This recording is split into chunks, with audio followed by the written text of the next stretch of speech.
if the Jets get Rodgers and OBJ, are they the AFC East favorites? I'll say this like one of my former teammates, Clark Hagan. Shout out to Clark Hagan. Used to always tell me when conversations like these arose, he would say, "Oh, who knows?" My answer would be no. Here's the thing. We all love going aboard the hype train, right? The hype train, man. Aaron Rodgers, and if he's playing at an MVP level, and if Odell Beckham comes back and playing at an MVP, and all this and all that, and all of a sudden it'll be on top. All these things sound good, but they don't always equal reality, right? That's my whole point. So yes, they will be competitive, but you have the team in the Buffalo Bills that's won back-to-back AFC East championships, number one. Number two, you have another team in the Miami Dolphins that is loaded. They just traded for Jalen Ramsey. They traded last year for Bradley Chubb. Tua Tagovailoa is playing at a high level when he's healthy. Mike McDaniel, as a head coach, has got this roster moving. And so there are so many weapons. If all things work out perfectly and you have Aaron Rodgers playing at an MVP level to add to that defense, then yes, sure, you could say they're favorites. But for me, this is along the lines of just that train that people love to hop on and say, oh man, well, look at this, the most loaded division and this and that and all these things.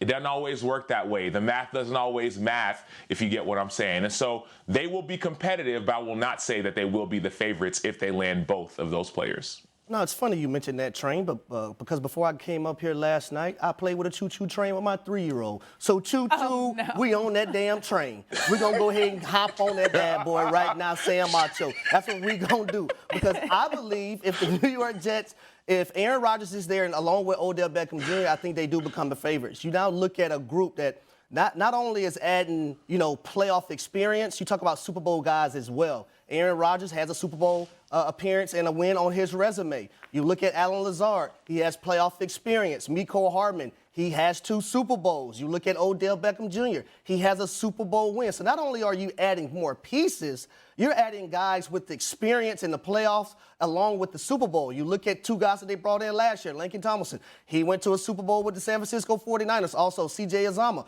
tight end position. He went to a Super Bowl with the Cincinnati Bengals. To go along with the mindset, the confidence of the young players that they do have on the roster at the moment. Let's talk about their defense for a second.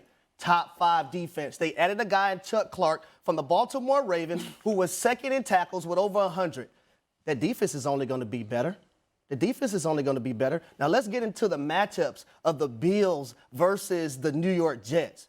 You know the Bills lost last year to Zach Wilson. Wait. The Colts beat the Chiefs last year. We're going to use that as some sort of... That's not how first take works. Okay. You'll get your time in a minute. I'm sorry. That's not how first take works. Your turn. Sorry. You wait your turn. Go ahead. Good, sir. Go ahead. They lost to Zach Wilson. And then in the second matchup, Mike White got the ball down 8 points with an opportunity to go tie that ball game up with a touchdown and a 2-point conversion. Now, that defense in those 2 games sacked Josh Allen 8 times. In the first matchup, Josh Allen had 2 interceptions. So I'm taking my chances with the who? Jets. Jets, Jets. Look, y'all can talk about trains all day. I wrote one to get down to here. So, look, let's just keep the train going. Amtrak. The answer to this is clearly not just no. The clear answer here is hell no. There is no chance that the Jets should be the favorite over the Bills because, frankly, we keep forgetting the most important thing, 13-3. 13-3 was the Bills' record last year. So did I miss something? Are the Bills suddenly going to take a big step back in a year where we talked about Josh Allen turning the football over too much? And in a year where we talked about the fact that Buffalo couldn't run the football well? In a year where they lost Von Miller to injury and we're like, wow, now they lost the big guy that was supposed to help them figure out how to win the next matchup.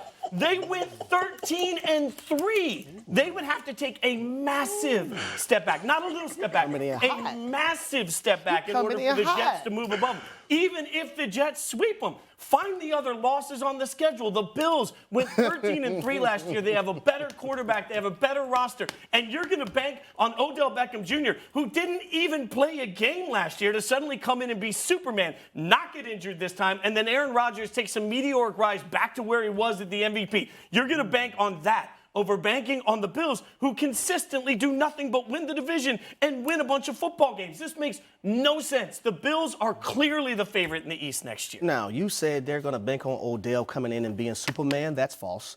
They do have Garrett Wilson. They do have other weapons. So no, Odell Beckham Jr. doesn't have to be Superman. Odell Beckham Jr. Like he's some big deal. But you also brought up Von Miller. Last time I checked, Von Miller was playing in that game that they lost to the New York Jets. Where the hell was he at then? Okay, again. What was Von Miller then? Because he played in that first matchup versus the Jets. He played in that first matchup, and you said they won 13 games last year. That don't mean they're going to win 13 games this year. Sam, you know more than anybody.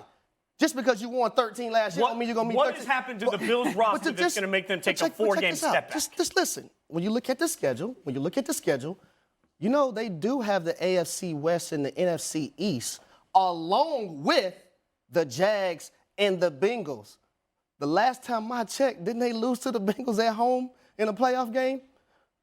Right after they almost lost to the Miami Dolphins without their starting quarterback? I mean, the schedule's going to be the same. On top of the division, it's going to be better this season, Fitz. That's why you can't just bake on them getting 13 wins. There's only 2 games or 3 games now per team that are different in every schedule. So 14 of the 17 games will be the same that the Dolphins have to play, the same that the Jets have to play. If the AFC West is a gauntlet for the Bills, it'll be a gauntlet. I just mentioned 2 teams that the Bills have to play, that the Jets don't have to play. And those 2 teams, the Cincinnati Bengals, ain't going no damn well with Joe Grapefruit Burrow. You know how I feel about him. Yeah, even if The Grapefruit... Jacksonville Jaguars ain't going nowhere. They just added Calvin Ridley to the roster. Should a team be interested in bringing Cam as a backup? Yes, but I also think you got to be careful, right? Like, I think the answer to this is clearly yes. If you're a team that's in win now, Super Bowl mode, you want to make sure that you don't end up like the 49ers did last year with no idea what was happening at the quarterback position. But also, you have to be aware of the personalities you have in the room, and you have to be aware of what you might be creating. Some of the players listed on that list that you just read off, like Malik Willis for the Titans. Malik may not be the starter this year for the Titans, but if he is, do you want to end up bringing in someone like Cam Newton to back him up where the minute things start to go wrong, all of a sudden you have a quarterback controversy? That's difficult for a young quarterback that's out there developing. So even if you're bringing in some of these rookies, what is Cam's objective? His objective is to sit on the sidelines, help a team win a Super Bowl, and truly be a backup quarterback. Then sure, why would you not want him? You don't want to end up without somebody that can help you win games. If his objective is to try and weasel his way back onto the field somehow, I'm not sure that's the best solution for anybody, especially if it creates controversy within the quarterback room for a young player that may not need that extra stress on top of everything else they're trying to handle.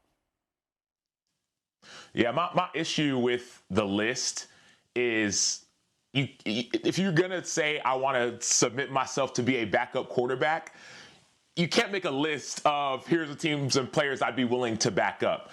And number one, it's like, that's not what backups. He gave 2 great examples of guys that backed him up in his career. And Derek Anderson, all these guys, and these guys backed me up and they had a great, all this. And like, those are great examples, but never were they making lists of, I'd back up him, but I wouldn't back up him. That's not the role of a backup quarterback, number one. Number two, that's 12 people on that list.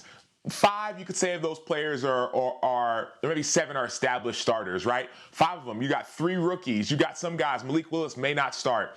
Sam Howell may not be the starter. Those would be quarterback competitions. And so Cam Newton, in his mind, he's saying, okay, I'd back up these 12. But he also said in that video, man, I think I could compete for some of the other spots. Like the other 12 I didn't name, and obviously he didn't name Patrick Mahomes. Hey, Patrick Mahomes, he said, that's your deal. But some of these other guys, I think I can compete with. And so you're going with that mentality. That's not the mentality of I'd be willing to go back up and help teach and learn and serve. And you can do all the teaching and serving and consulting, et cetera, if you want to do that on the side, but not to come in and say, I'm going to back up these 12 players. 3 of them are rookies. They may not be ready to start right now, so you might be starting, right? So, like, the other ones aren't established. And so I don't think it would make sense. He's not a backup quarterback. He's a start. Like, he's a guy who starts.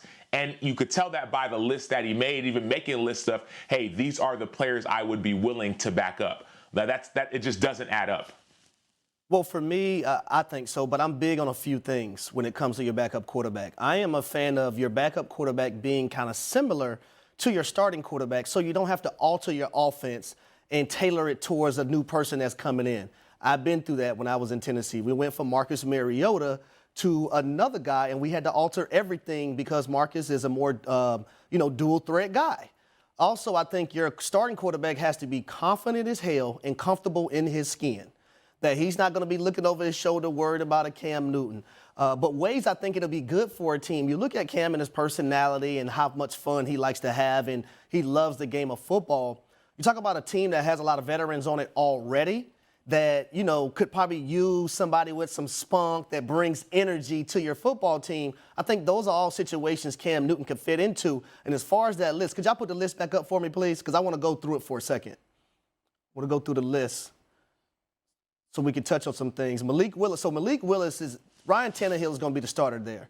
When you look at a guy like Deshaun Watson and Cam Newton, they have a great relationship. So that's why I believe it will work there. Lamar Jackson, depending on where he is, if it's in Baltimore, I don't think so, or wherever he goes, it makes sense to me because the skill set that these guys have. Justin Fields, it makes sense to me. Justin Fields is comfortable in their skin. The Chicago Bears aren't going to choose Cam Newton over Justin Fields. Now, as far as rookies, I don't see it happening with C.J. Stroud or Bryce Young. Anthony Richardson, because of the body type, I thought Anthony Richardson was a more athletic Cam Newton. Coming out into this draft. Aaron Rodgers, I don't think that will fit with the Jets what are going to do offensively. Jalen Hurts, they already signed. Marcus Mariota, a guy that's similar. Josh Allen, it might work. Sean McDermott was there in Carolina with Cam Newton. And then Sam Howell, I most definitely don't think that's going to work. You're looking at his head coach and Ron Rivera, where he had in Carolina, and Sam Howell, this is his first year possibly starting as a quarterback. But the last thing he needs is somebody looking over his shoulder.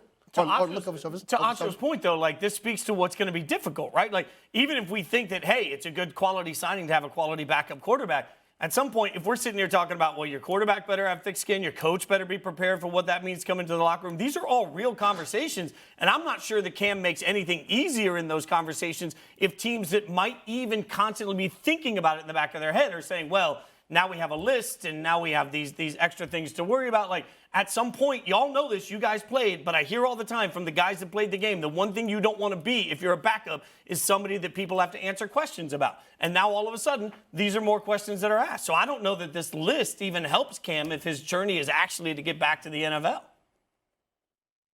And I think about this, the piece of being in locker rooms and having guys who are like, man, this backup, man, he should play. Like, media says it, but sometimes players are like, man, our starter's struggling, put this guy in, put this guy in.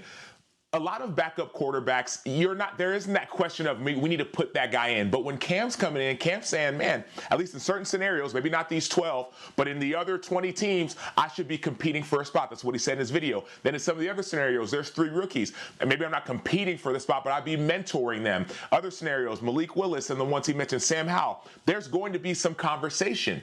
Those conversations do not help when you start talking about, I want to be a backup. They actually probably hurt because now people are going to get him in the game. And so if he wants to play and be a starter and compete, that's different. But if you're saying, hey, just want to come and back up and be a backup quarterback, that list isn't necessarily